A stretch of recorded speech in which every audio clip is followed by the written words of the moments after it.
Hey, this is Mike again, just sitting here at the landfill, going to make the best of the time while I'm waiting in line. As part of my How to Get Bigger Jobs video series, included in the How to Start a Junk Removal Business series, let's talk about working with investors and how to get investors to get the bigger jobs that they typically involve. Now, when I'm talking about investors, I mean home flippers, anybody involved in real estate investment. So a lot of these people are buying distressed housing, people with financial problems or deaths in the family, or they're just in a hurry to move out for whatever reason. And a lot of times whenever they buy their house, all their trash is going to be left behind. And so it's a lot of times a house full of trash that you got to clean out for them. Sometimes it's tenants that they have evicted or just moved out willingly, if they're rental property managers, and that's another big mess to clean up a lot of times. And so these jobs, a lot of times they can be a few items like regular jobs, but more often than not they're going to be bigger jobs. So you might be dealing with anywhere from $500 to $4,000 in more extreme cases to clean out a whole house. Some ways you can contact these investors and kind of network and communicate with them. Most major cities have real estate investment association meetings. They're called REIA meetings, REIA. And so it's basically a bunch of home flippers will get together and have drinks. Sometimes they'll have the events catered, and they'll kind of swap deals. Like landlords will look to buy houses. Other people are just wholesalers that are not actually buying the house outright. They're just flipping the contract that they have with somebody. So a lot of these meetings, it's going to be like 40, 50 plus people in a big reception hall or at a bar or restaurant, and they're just having drinks. And so you can go up to these people and talk to them and ask them if you can provide them with your service. You might mention that you're going to be having the occasional distressed seller that you can send their way. That always gets their interest because they're always on the hunt for leads. Another route you could approach, again, with the REIA meetings, which by the way, you can look them up on Facebook. A lot of Facebook groups will have REIA meetings posted. So will meetup.com. Otherwise, do some Google searching. You'll be able to find it. But a lot of these REIA meetings will have sponsors, and that's in part to pay for like the food and drinks that are provided a lot of times. And so you can sponsor a booth, and that will typically get your name on some kind of vendor list that they're supporting, and that'll get you a lot of exposure to everybody. And it's kind of hard to ignore all the people that are in the vendor booths. Depending on what meeting you're going to, it might cost you between like $250 and $400 a month, which is kind of expensive, but the potential payout is there to make it worth it. So let's say you get a significant home investor company or group, and they're doing like 50 houses annually, flipping. That can get you a potential, like, depending on what they're investing in, it might get you like $12,000 a year in revenue, maybe more. I say that from experience, from working with some people that were doing like 50 houses a year. And even with me being picky about what side of town I was working on, because they were doing it in Houston, and Houston's a very big city, and I really didn't want to cover all of Houston. Just in one year that they did 50 houses, they sent me about $12,000 worth of business. I could have had more. I could have had like $20,000 worth of business if I was willing to travel around. So you consider that. Well, you might meet a few of these people every month, and even though you might spend like let's call it $300 for a booth, if you get a new investor every month, that's a big potential payout, not only for that year, but the lifetime value of a customer. If you get somebody that you can get for $20,000 a year, over 5 years, you know, that's worth about $100,000 in revenue. So if you dish out $300 or $500 even to get $100,000 in revenue, like, what is that as a percent? Like, if you spend $1,000, it would be 1% to end up with $100,000 in revenue. So if you pay $500, that's like 0.5%. You know, that's a marketing budget you should be comfortable with all day. Another way you can get a hold of some of these people is there's a lot of Facebook groups that are investor related that you can join, and you know, a lot of them will be local in your area, and so you can see who all is flipping houses. You can post your Facebook ad services in the investor group. You know, typically once a week is what a lot of people allow. So make sure you're at least, you know, posting your free ads in these groups. And then finally, you can contact some of these groups or organizations directly. A lot of them will have vendor lists, and you can try to get on those vendor lists. Some of them will want to charge you a fee to be on their vendor list. Some of them might do it for free. You just got to check it out. And if you really want to call some people, you can call some of these investor companies directly, that, you know, not necessarily through some organization, but, you know, just find out their info and contact them and ask if they have any use for any more, you know, junk removal, trash out vendors. Just see if you can get on their call list or whatever, so that when they have a job to bid out, or maybe their usual guy is too busy, you can have the opportunity to go bid those jobs. Now, as far as working with these investors, you got to keep in mind that they like to work with investor-friendly vendors or businesses, and a lot of times that's taken to mean people who will do way more work for a lesser dollar amount. But that's not all these people. You know, there's a lot of very respectable, you know, savvy business people who know that they need to pay. Hold on. All right, so as I was saying, not all the investors are going to try to lowball you all the time and try to negotiate the shit out of you to squeak every, you know, cent of profit they can get out of you. A lot of them are classy gentlemen who are going to see what you bid, and if it looks professional, they're just going to want to get it done, because they know if they could just get things done, they're going to make a lot more money. I guarantee you they're making a lot more money than you flipping these houses. There's just more money in it. So whenever you go to negotiate with these people, sometimes it's like, some of them it's going to be a reflex. It's like, is that the best you can do? Well, you know, let me talk to these other guys. I mean, if you come down like $400 or $500, you know, we can do this. Otherwise, you know, let me get back to you. And it's just going to happen. Like, get over it, get used to it, and just worry about if you're charging enough, not if you're charging too little. You might consider giving a small discount, maybe like 10%, maybe 20%, just because of the size of the jobs. It's an economy of scale, I guess you could say. It might make it worth it, and to keep that repeat business, consider what your marketing budget is.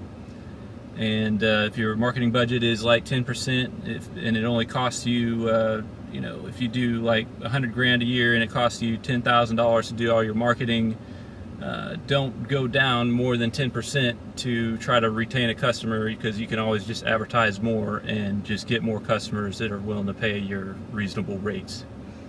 And sometimes when you're trying to negotiate with these people, they'll be like, oh, I'll send you more business, just give me a better price. You know, you need to figure out just how much business do they actually have. I've had people give me lines like that, and I'll ask them, well, you know, how many houses do you own? Okay, you're in the landlord business. Okay, great. How many houses? And they're like, well, we own 2 right now. And I'm like, yeah, that's not going to bring me barely any business at all. Like, if somebody owns like 50 or 100 houses, then yeah, maybe you can play ball a little bit, negotiate. Another question you might want to ask is, well, how many houses do you do a year? I mean, and if they're like 5, you know, okay, they're a small, medium-sized investor, but they're not a huge deal.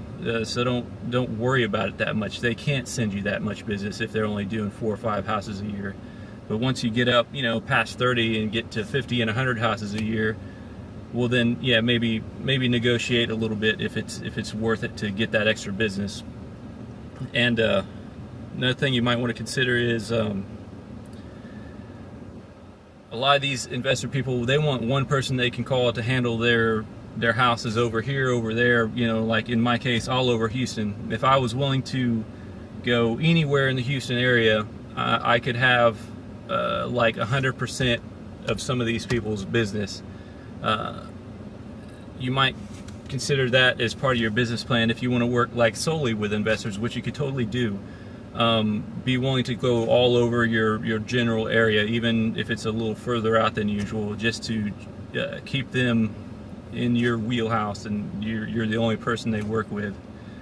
And if you are going to do these you know, house trash outs, these bigger jobs, it's not a bad idea to do a bigger box truck as opposed to like a 15-yard dump trailer or 15-yard, you know, 1-800-GOT-JUNK style dumping truck. It's the way the logistics work out.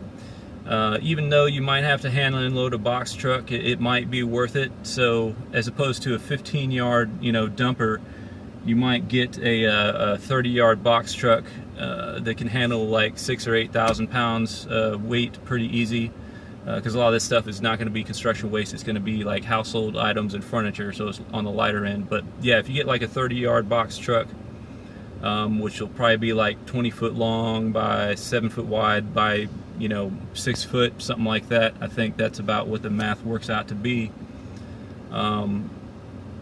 You can knock out a lot of these houses in 1 or 2 trucks as opposed to, you know, 4 or 5 trips back and forth to the landfill with a dumper. Another thing you might want to consider when it comes to working with real estate investors is you can offer add-on services, especially if you're a contractor by nature and you have some skills.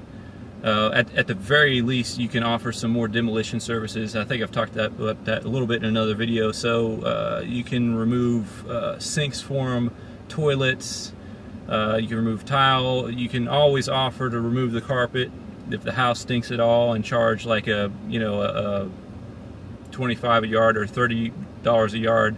Just charge a little bit extra for not only the volume but the amount of work you're doing, and there's ways to calculate that. You can take out decks, you can take out hot tubs, any kind of sheds in the backyard that are beat up. You might want to mention, hey, I can take that out for you for X amount. And if you really wanted to do some remodeling work for them, I'm sure you can get in on some of that if you're into it. I've been asked all the time. I don't do that kind of thing.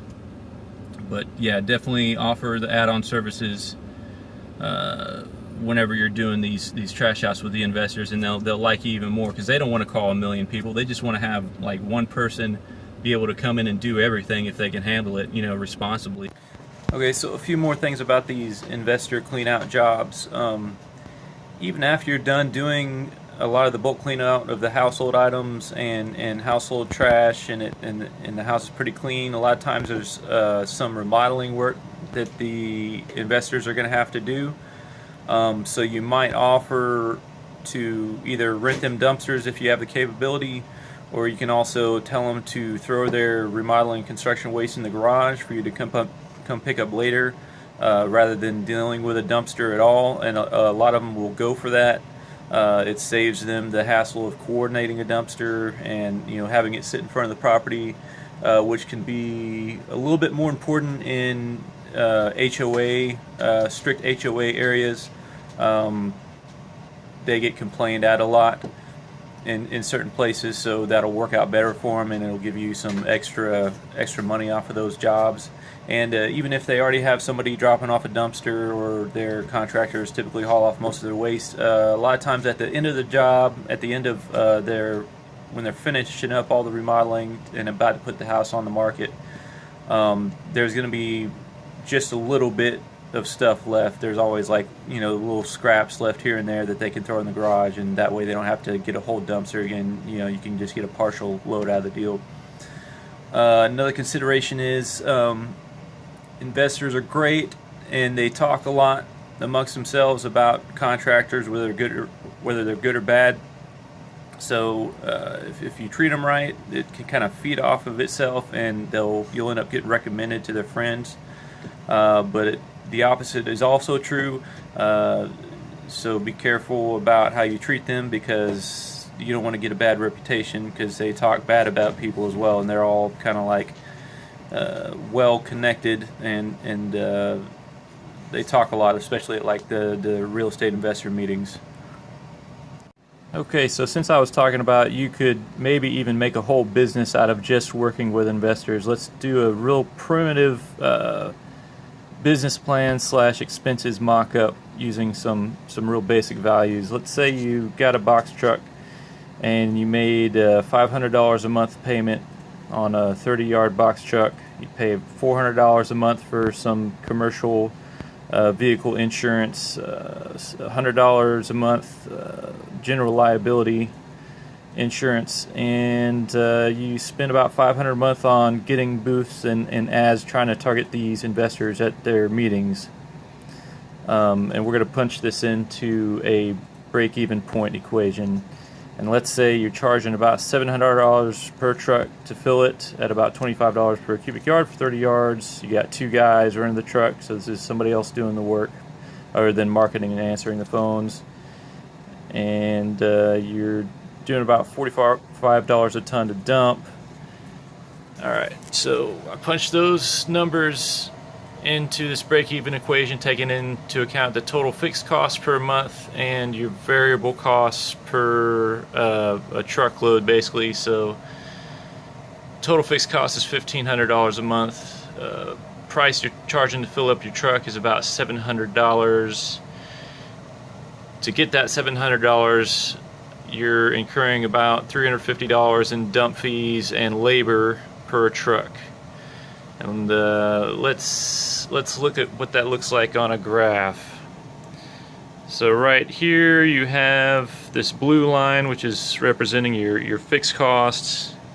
Then you have your orange line representing your total operating costs, including fixed costs plus what it takes to generate revenue.